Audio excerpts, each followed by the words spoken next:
ایک زندہ لاش کی طرح پھر رہا ہوں. تھوڑی دیر کے لیے دل بہل جاتا ہے، پھر وہ آنکھوں کے سامنے آ جاتا ہے. اس موقع پر کچھ لوگوں نے بہت منفی کردار ادا کیا اور سوشل میڈیا پہ کیا کیا میرے ملک کے انسانیت ہی بھول گیا ہے. میرے بیٹے کی لاش میرے سامنے ہر وقت نظر آتی رہتی ہے، اور کوئی کہہ رہا ہے خواب جھوٹا بیان کیتا سوں، کوئی کہہ رہا ہے بیان کرنے والا کوئی جھوٹا ہے ہی، کوئی کہہ رہا ہے قرآن خوانی کیوں کیتی سوں، یہ تو حرام ہے، کوئی کہہ رہا ہے دعا کیوں کروائی سوں. سارا حلال حرام ایتھے ہی رہ گیا، اور صرف لائک لینے کے لیے جھوٹی خبریں، چند پیسے اکٹھے کرنے کے لیے. ارے وہ دل ہی تو ہے نہ سنگ و خشت، درد سے بھرنا آئے کیوں، اور تم مجھے اور رلا رہے ہو. شرم ہی نہیں آتی لوگ کم بختاں چار ٹکے یا سستی شہرت لین واسطے.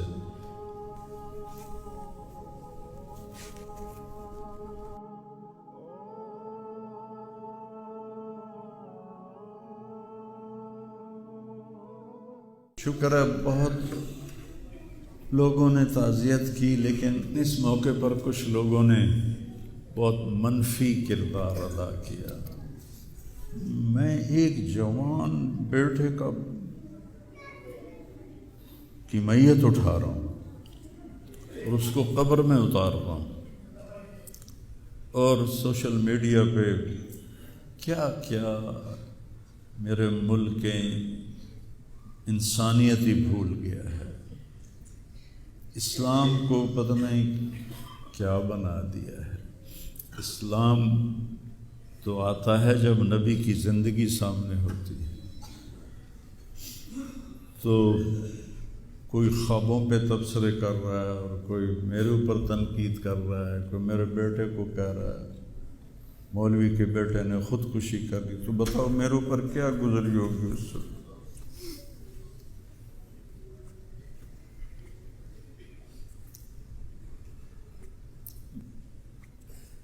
حضرت عمر ابن ابسہ سے پوچھا یا رسول اللہ سب سے اعلیٰ درجے کا اسلام کیا ہے؟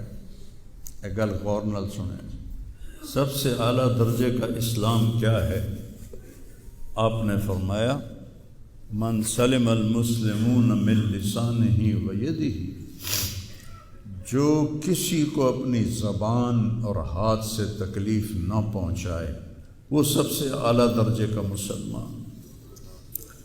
اب یہاں حال یہ ہے کہ دنیا دار ہوں، دین دار ہوں، علماء ہوں، ان کی زبانوں سے الفاظ نہیں نکلتے، ان کی زبانوں سے آگ نکلتی ہے، ان کی زبانیں آگ برساتی ہیں. تو جب زبان آگ برسائے گی تو دل نفرت سے بھرا ہوگا.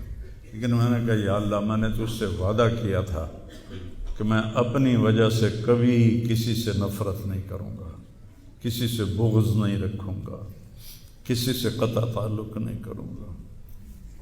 آج مجھے یہ وعدہ پورا کرنے میں زور لگانا پڑ رہا ہے کہ ایک طرف مجھے اپنے بیٹے کی لاش نظر آتی ہے، ایک طرف ان نادانوں کے تبصرے نظر آتے ہیں. میں کسی کا نام نہیں لیتا، بھرا پڑا ہے سوشل میڈیا، اور اتنی جھوٹی خبریں، اتنی جھوٹی خبریں، اتنی جھوٹ. زخم پہ مرہم لگاتے ہیں یا نمک چھڑکتے ہیں، اور وہ اسلام سمجھ کے کر رہے ہیں. میرے بیٹے کی لاش میرے سامنے ہر وقت نظر آتی رہتی ہے، اور کوئی کہہ رہا ہے خواب جھوٹا بیان کیتا سوں، کوئی کہہ رہا ہے بیان کرنے والا کوئی جھوٹا ہے ہی، کوئی کہہ رہا ہے قرآن خوانی کیوں کیتی سوں، یہ تو حرام ہے، کوئی کہہ رہا ہے دعا کیوں کروائی سوں. سارا حلال حرام ایتھے ہی رہ گیا. ایک زخمی باپ کے زخم پر پھنبا رکھنے کی بجائے میں نے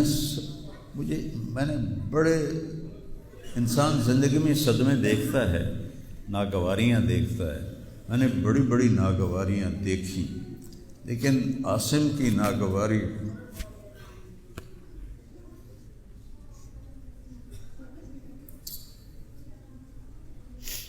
عاصم لا انساک ما ذر شارق وما ناہ عمر الحمام المطوقات عاصم قلبی کل یوم ولیلۃ الیک بما تخفی النفوس معلقا۔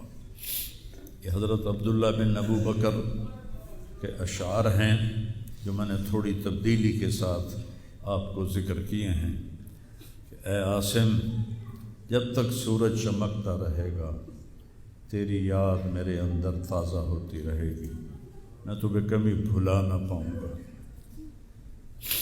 اے عاصم، دن ہو یا رات ہو تیری یادوں سے میرا بسیرا ہو رہا ہے، میرا دل تجھ میں دن میں بھی اٹکا ہوا ہے، رات کو بھی اٹکا ہوا ہے۔ یہ اس وقت میری حالت ہے۔ تو میں اس کانپتے ہاتھ کو دیکھتا ہوں، پھر یہ شعر پڑھتا ہوں، ترکت اباک مرعشۃ یدا، تو نے کس حال میں باپ کو چھوڑا کہ اس کے ہاتھ کانپ رہے ہیں، وَأُمُّكَ لَا تُسِيغُ لَهَا شَرَابًا، اور تیری ماں کا سینہ اتنا گھٹ گیا ہے کہ اس کے اندر پانی بھی نہیں جا رہا، جو سب سے آسانی سے چلا جاتا ہے۔ یہ کیفیت ہو ماں باپ کی، اور کوئی مولانا اٹھ کے تبصرے کر رہا ہو، کوئی مفکر اٹھ کے تبصرے کر رہا ہو، بتاؤ میرے پر کیا گزری ہو۔ اس لیے میرے نبی نے فرمایا کہ زبان کو روکنا ساری شریعت کا خلاصہ ہے۔ دین بیان کرتے ہوئے جن کی زبانیں زہر بن جائیں اور شعلے برسائیں، ان کو بھگتنا پڑے گا آخرت میں۔ میں نے اپنا حصہ معاف کر دیا، میں کہ یا اللہ میں نہیں چاہتا، میری توبہ کہ میری وجہ سے تیرے محبوب کے کسی امتی پر کوئی تکلیف آئے، میں نے سب معاف کر دیا۔ لیکن اللہ کا نظام تو چلتا ہے، اور صرف لائک لینے کے لیے جھوٹی خبریں، چند پیسے اکٹھے کرنے کے لیے، وہ یہ نہیں جانتے کہ ایک باپ کا زخمی جگر اور کتنے زخم گہرے ہو جائیں گے تمہارے چند پیسوں کے لالچ، اور کرنے کو کوئی باتیں ہیں نہیں، اور جو اس قسم کی واہیات بولتا ہے اس کو لوگ سنتے بہت، کوئی مثبت بات کرتا ہے تو اس کو سنتا کوئی نہیں۔ میں نے اپنا دکھ آپ کے ساتھ شیئر کیا ہے، اور آپ کو نصیحت کرتا ہوں اپنی زبان کی حفاظت کریں۔ میرے نبی نے کبھی ممبر پہ کھڑے ہو کر کسی کو برا بھلا نہیں کہا، عبداللہ بن ابی کو بھی برا بھلا نہیں کہا، مجلس میں بیٹھ کر کسی کو برا نہیں کہا، اور تو یہ کرتا ہے، مرتے دم تک آپ نے یہ کسی کو نہیں کہا۔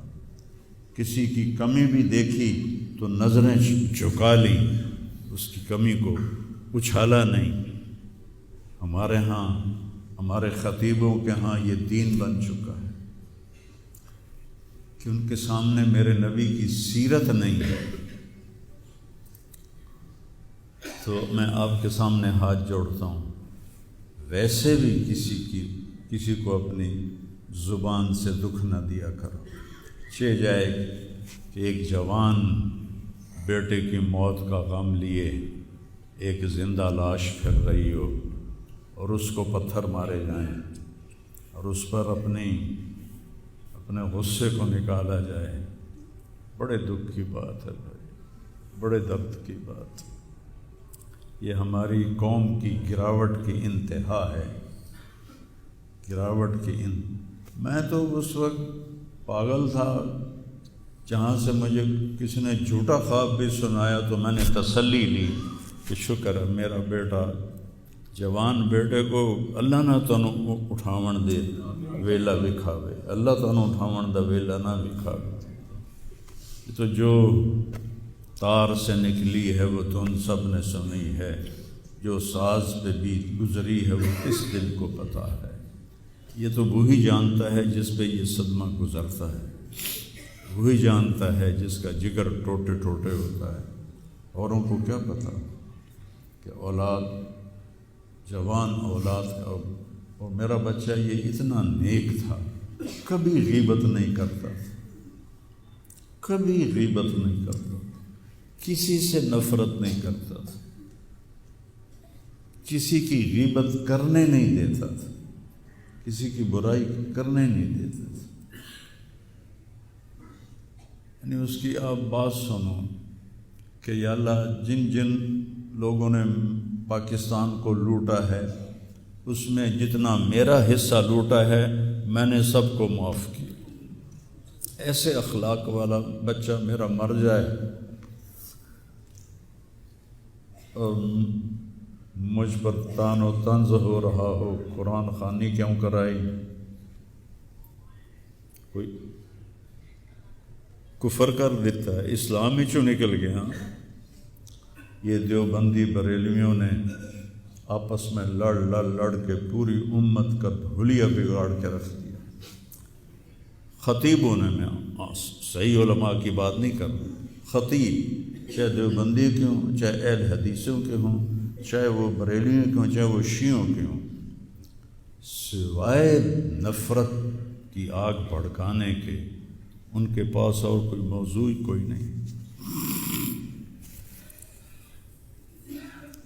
آج میں گیا ہوں اپنے، صبح بہت میرا سر بھاری تھا تو میں سیر کے لیے فجر کے بعد نکلا، اپنے مین فارم پر پہنچا تو وہاں نوکر کھڑے تھے، تو ہمارا ایک نوکر ہے شبیر اس کا نام ہے، تو وہ میں نے ایسے ہاتھ بڑھایا ملنے کے لیے، کہا میاں صاحب آسم میاں طرح ساڈے نال مل لو، انج نہ مل لو۔ میں کیا وہ کیویں ملدا ہے؟ ہمارے ہاں زمینداروں میں نوکر اور زمینداروں کا آپس میں بڑا فاصلہ ہوتا ہے، وہ جب ہمیں ملتے ہیں تو یوں جھک کے ملتے ہیں یا گوڈے پکڑتے ہیں اور اپنے آپ کو پیچھے ہٹا کے کھڑے ہوتے ہیں۔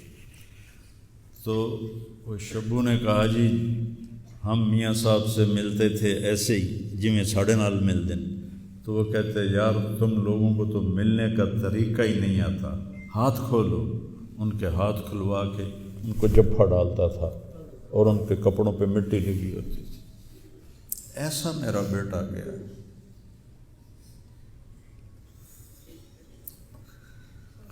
نوکر کے منہ سے نوالا نکال کے اپنے منہ میں ڈال کے کھا لیتا تھا۔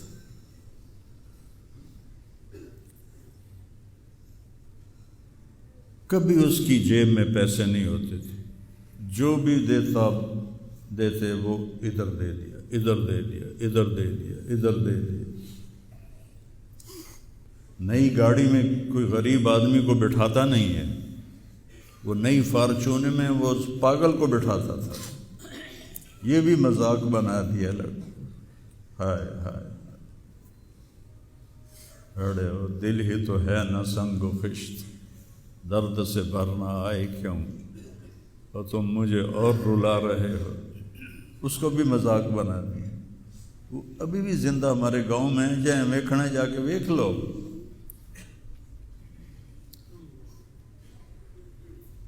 اور اس نے کہا کہ میرے رب نے میری بخشش کر دی اس ملنگ کی خدمت کی وجہ سے۔ کسی پاگل دے کپڑے وٹامنا، ناوامنا، وہ دے وال کٹامنا، وہ دے نو کٹامنا، ایک زمیندار دے بیٹے دا اے کوئی سوکھا کام، وہ دے ماں پیو نان کر دے۔ اتنا غریبوں سے اس کو پیار تھا، اور سخاوت کوٹ کوٹ کے بھری تھی، اور نوکروں کو بھی بھائی کہہ کر بلاتا تھا۔ ہم لوگ بلاتے ہیں اوئے ایدے آ، ہمارے جو ہم نے اپنے والدین کو دیکھا، چاچے تائے بابے دیکھا، اوئے برا کہتا بھائی ادھر آئیے۔ یہ وجہ ہیرا بندے دا کھڑی جاوے تو دا کیا بس